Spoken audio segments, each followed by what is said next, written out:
Oi, gente! No escritório, tava dando uma lida nos documentos e eu quero compartilhar com vocês o meu plano de parto. Vou falar quais foram as coisas que eu escolhi, quais foram os critérios que eu usei para elaborar ele e o porquê cada uma das exigências que eu coloquei nele. O plano de parto é um documento com validade legal, é recomendado e orientado pela Organização Mundial da Saúde, expressa os nossos desejos e preferências durante o nascimento do bebê. Ele é muito importante para evitar a violência obstétrica, assim você deixa claro o que você quer, o que você não quer, o que você espera, o que você jamais aceitaria durante o seu trabalho de parto, com o seu bebê ou o seu pós-parto. Esse é um momento muito importante e único nas nossas vidas e com certeza nós queremos ter lembranças boas. A violência obstétrica ela pode destruir todas as memórias boas deste momento. Nesse momento tão vulnerável, tão delicado da vida da mulher, da parturiente, é muito importante que ela tenha acolhimento, que ela possa ter as suas vontades abraçadas, os seus desejos realizados. Então, o plano de parto, ele assegura isso, de que os teus desejos sejam realizados. Se for possível, é muito importante que você registre o seu trabalho de parto, seja por vídeo, fotos, porque caso as suas exigências não sejam atendidas, esses registros te ajudam a recorrer contra os médicos ou os profissionais que te desrespeitaram. Eu me informei muito, nós estudamos muito, fizemos esse plano de parto com a ajuda da doula, com as informações e com os desejos que eu tinha e que eu queria para esse momento, para que ele fosse inesquecível. E o meu plano de parto foi totalmente respeitado. A equipe do CEPACO, ela pediu meu plano de parto. Eu não tinha impresso porque eu não esperava que ia parir naquele dia, mas eu dei o PDF, o meu celular, para que eles pudessem ler e eu fui respeitada em todo momento. O meu conselho é que você estude muito, se prepare e se proteja contra a violência obstétrica, para que esse momento possa ficar para sempre na sua memória como um momento bom e não um momento traumático. Eu dividi ele em 3 partes: durante o trabalho de parto e parto, após o nascimento e em caso de cesárea. Vamos ler primeiro então aqui, durante o trabalho de parto e parto. Exijo a presença do meu acompanhante conforme a Lei Federal 11.108 de 2005. Esse eu acredito que está bem claro o motivo dessa exigência. Eu não queria estar sozinha. Existem muitos hospitais que querem barrar a presença do acompanhante, não só durante o trabalho de parto, mas especialmente durante a estadia na enfermaria. Porque tem outras mulheres e eles falam, não pode ter presença de homem, mas é uma lei onde você está amparada a ter o seu acompanhante antes, durante e depois do seu trabalho de parto, durante a acomodação e estadia também. Então, era a primeira coisa do meu plano de parto, era que eu queria o meu acompanhante comigo. O segundo ponto é, não aceito exame de toque sem sinais de trabalho de parto ou durante a contração, nem descolamento de membranas sem aviso prévio. O exame de toque é quando vão avaliar a dilatação do colo do útero e é muito desconfortável, dói muito. Então, imagine durante a contração. Você quer se movimentar, encontrar uma posição confortável para você e com alguém te tocando, você precisa ficar em uma posição parada para que eles consigam avaliar o colo. E é muito difícil durante a contração. Então, durante a contração eu queria ter o espaço para ficar apenas sentindo a minha contração no meu ambiente confortável. O próximo, não aceito que façam um rompimento da bolsa amniótica. Desejo aguardar o rompimento natural. Sabe quando a gente fala que a bolsa estourou? Ela acontece de uma maneira natural. A minha bolsa, ela não estourou de maneira natural. Muitas vezes, os médicos, eles oferecem fazer o rompimento dessa bolsa de maneira artificial, né, de maneira manual, para que o trabalho de parto seja acelerado. No meu caso, eu precisei fazer o rompimento da bolsa. Eu escolhi fazer o rompimento da bolsa porque ela estava fazendo um amortecedor e impedindo que a neném nascesse. A gente até tentou esperar que ela rompesse de maneira natural, mas demorou e eu acabei escolhendo que eles rompessem mesmo, artificialmente. Próximo ponto. Desejo ter liberdade para ingerir sólidos e líquidos à vontade e ter liberdade para me movimentar, podendo escolher a posição que me sentir melhor. Antigamente, eles forçavam o jejum da gestante, não te autorizavam a comer o bebê durante o trabalho de parto, para caso você precisasse de uma cirurgia, de uma cesárea, já tá ali em jejum. Mas é necessário que você esteja bem alimentada para que você tenha força para o trabalho de parto. A segunda coisa era a liberdade para me movimentar. Muitas vezes eles querem limitar o teu movimento para que tu fique só deitada, só em uma posição. E isso é muito difícil porque quanto mais você se movimenta, mais o bebê se encaixa. E o movimento também ajuda com que as dores sejam aliviadas, né? Você encontra uma posição mais confortável. Eu queria poder ter essa posição, então eu exigi isso. Métodos de indução, como ocitocina, devem ser discutidos previamente comigo ou com meu acompanhante. A aplicação de ocitocina, de miso, né, medicamentos que vão acelerar o trabalho de parto, caso fossem necessários, eles poderiam ser feitos, né? Óbvio que eu não ia deixar de fazer nada que fosse necessário para ajudar no meu trabalho de parto, mas eu gostaria que me fosse avisado antes. Muitas vezes eles chegam falando, a gente vai colocar um sorinho aqui para te ajudar, já te funciona ali. Eu gostaria que, se fosse necessário, eles me avisassem antes, ou avisassem meu esposo, porque vai que eu tô na partolândia, que já estava muito consciente do que eu queria ou não. E não, eu não queria uma indução de parto. Desejo vocalizar como eu me senti confortável, sem pressão para fazer silêncio. Isso é muito comum. Ouvir as pessoas falarem para fazer silêncio, para não gritar, para falar baixo. Algumas frases de violência, como na hora de fazer tava bom, não grita, tá fazendo muito barulho. E a gente sabe que a vocalização ajuda no trabalho de parto. Então, fazer um barulho, vocalizar, ajuda com que o trabalho de parto engrene, né? Então, eu queria ter esta liberdade. Eu queria que ninguém me pressionasse, não queria que ninguém falasse, faz silêncio, tá gritando muito. Porque isso aí te bloqueia, né? Te deixa mais tensa. E ia acabar atrapalhando. Não aceito, em hipótese alguma, que façam episiotomia, manobra de Christeler e puxos dirigidos. Acredito que essa daqui era uma das minhas maiores exigências.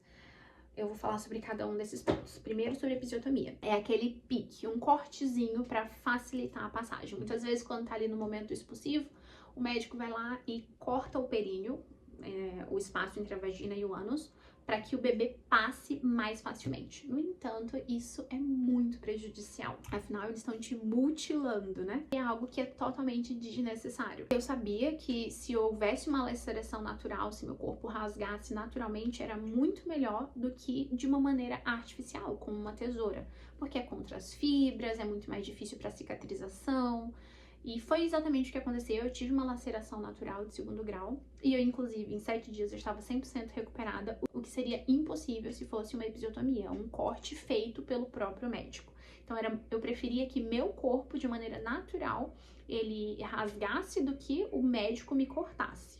A segunda coisa é a manobra de Christeler, que é quando o médico coloca o antebraço na tua barriga e empurra o bebê. Minha mãe sofreu essa violência obstétrica, ela disse que foi desesperador. E isso também é muito prejudicial, porque pode esmagar órgãos, pode machucar o bebê de qualquer maneira e é desconfortável para a mulher, né? Lembrando que essas duas práticas, tanto a episiotomia quanto a manobra de Christeler, são totalmente proibidas, tá? Por último, são os puxos dirigidos, ou seja, eu não queria que ninguém me falasse quando fazer força. Vai, empurra agora, faz agora, porque o meu corpo sabe quando empurrar. Quando chegou o expulsivo, era natural, eu só fazia a força, era natural que aquilo acontecesse, eu não precisava que ninguém me falasse. E se alguém estivesse falando, faz agora, e não fosse no momento certo, era muito mais perigoso para o meu corpo. Mais um ponto, não desejo que puxem minha filha, ela deve sair naturalmente. Muitas vezes a cabecinha sai primeiro e leva um pouco mais de tempo para o corpo sair. E aí, alguns médicos puxam o bebê para que ele saia, e isso corre um risco enorme para o bebê, dele ser decapitado, né? Deles machucarem o bebê na hora do puxo. Não só ele, mas a mim também, puxar ali e sair rasgando tudo. Desejo que façam silêncio durante o trabalho de parto e parto, sem conversas paralelas. Como o trabalho de parto é algo que pode se estender por muito tempo, a equipe que fica acompanhando e fica ali do lado, ela pode às vezes se entediar, cansar e começar a falar sobre coisas aleatórias. E aquilo não era o que eu queria um ambiente tranquilo, onde eu pudesse me concentrar no nascimento da minha filha. Agora, os meus desejos após o nascimento do bebê. A primeira era, quero que coloquem minha filha imediatamente no meu colo, ou do meu acompanhante para fazer o contato pele a pele. Caso eu estivesse impossibilitada de receber a neném durante o nascimento, que eles dessem para o meu esposo recepcionar pele a pele. Exijo amamentar na primeira hora de vida. Essa é a famosa Golden Hour, a hora de ouro, o momento mais importante. Depois que o bebê nasce, é o momento em que ela mama pela primeira vez. E eu não queria abrir mão desse momento, de jeito nenhum. Quero que o cordão umbilical seja cortado somente após parar de pulsar. Enquanto o cordão umbilical tá pulsando, significa que sangue da placenta, com todos os nutrientes que a placenta produz para o bebê, ainda está sendo passado. Então, quando ela para de pulsar, acabou. A placenta terminou de fazer o trabalho dela, ela não é mais um órgão útil. Então, eu esperava que todos os nutrientes da placenta fossem passados para o meu bebê antes do cordão umbilical ser cortado. Autorizo medir e pesar o bebê somente após a hora de ouro. Ou seja, não queria que assim que ela nascesse já levassem ela para pesar, para medir. Isso pode esperar inclusive que a minha filha seja amamentada antes de fazer esses procedimentos. Não aceito que puxem a minha placenta. Caso haja necessidade de tração, eu devo ser informada com antecedência. A placenta, ela tá ligada ao bebê pelo cordão umbilical, um órgão dentro do útero, e depois que o bebê sai, ela também precisa sair. Alguns médicos puxam o cordão umbilical, que é onde a placenta tá colada, para que ela possa sair. Só que ela é colada no meu útero, e se ela puxa, vai ferir muito mais. Quando a placenta sai, já fica uma ferida aberta, porque fica o espaço de onde estava aquele órgão. Se alguém puxa, vai ser um ferimento muito pior. E eu não queria que minha placenta fosse tracionada, fosse puxada. Algumas vezes, pode ser necessário que essa tração seja feita. E se fosse o meu caso, eu gostaria que eles me avisassem antes de puxar ou antes de empurrar a minha barriga para que a placenta saísse. O que não foi necessário, a placenta saiu naturalmente, como isso acontece na maior parte das vezes, tá? Na maior parte das vezes, a placenta vai sair de maneira natural em até 1 hora após o parto. Desejo ser informada sobre lacerações ou pontos. O que foi que aconteceu de uma maneira bem respeitosa também. Não desejo que deem banho no meu bebê, nem que limpem o vernix caseoso. Vernix caseoso é aquele creme branco que o bebê nasce envolto. Ele fica grudado na pele do bebê assim que ele nasce. Aquilo não é sujo, é na verdade muito importante para a saúde do bebê. Ele ajuda a construir a imunidade do bebê e proteger contra infecções. Também ajuda na adaptação da pele. Antes do bebê nascer, ele estava em um ambiente molhado, dentro de uma bolsa com água. E aqui ele vai estar em um ambiente seco. Então, para que a pele dele se adapte, o vernix ajuda muito. Então, eu não queria, em hipótese alguma, que a Eva tomasse banho no hospital, para que o vernix pudesse passar mais tempo na pele dela e assim protegesse. Desejo que não deem fórmula, água glicosada ou bico artificial para o bebê. Eu queria muito amamentar, então para mim era muito importante que não desse nenhum bico artificial, para que não houvesse uma confusão de bicos na pega, né, na hora da amamentação. Também que não desse nada para que ela ingerisse a não ser o meu leite. Não havia necessidade alguma de fórmula, de água glicosada, porque eu tinha muito colostro. Não autorizo sua permanência em berçários. Meu bebê deve estar comigo o tempo todo. Já faz muito tempo que eles não levam os bebês para berçários, né? Mas pra mim era muito importante que a bebê estivesse comigo, estivesse em um lugar seguro, tanto supervisionada por mim ou pelo meu acompanhante, pelo pai da criança, para que a gente garantisse a segurança dela. E por último, desejo que minha doula faça o carimbo da placenta. Isso para que eles não pudessem desprezar a minha placenta ou jogar fora antes que o carimbo fosse feito. A última categoria do meu plano de parto é em caso de cesárea. Em primeiro lugar, eu exijo a presença do meu acompanhante. Não é porque eu ia estar em cirurgia anestesiada que eu estaria desacompanhada. Eu ainda tenho direito a uma acompanhante mesmo durante a cirurgia. Não aceito que minhas mãos sejam amarradas. Eu não sei se vocês já viram, mas existem muitos casos de mulheres que eles amarram as mãos ali na maca enquanto elas estão sendo cirurgiadas, abertas, né? E é um momento do nascimento da minha filha, não queria estar amarrada. Quero que o campo cirúrgico seja retirado no momento do nascimento e que me entreguem a minha filha imediatamente, respeitando a hora de ouro.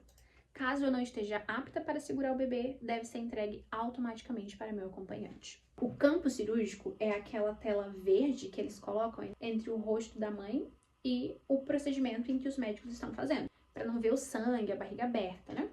Quando o bebê nasce, o que eu exigi era que abaixassem o campo cirúrgico para que eu visse eles tirando o bebê da minha barriga. Ninguém vai fazer nenhum procedimento com a minha filha, traz ela para mim, para que ela tenha a hora de ouro mamando na primeira hora dela.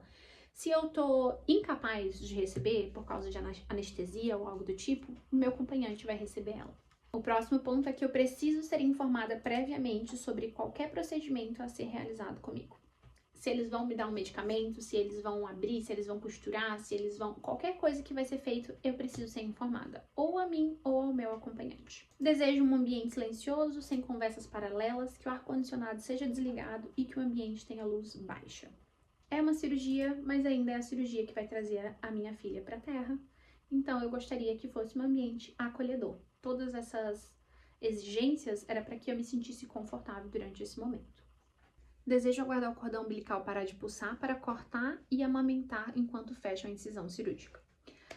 A mesma justificativa do cordão umbilical, e a amamentação enquanto eles fecham a incisão cirúrgica é muito importante porque ajuda a prevenir a hemorragia, né? Enquanto eu tô amamentando, tem a produção de ocitocina, que é o hormônio que ajuda a prevenir a hemorragia. Então, enquanto eles estão fechando a incisão cirúrgica, eu gostaria de estar amamentando.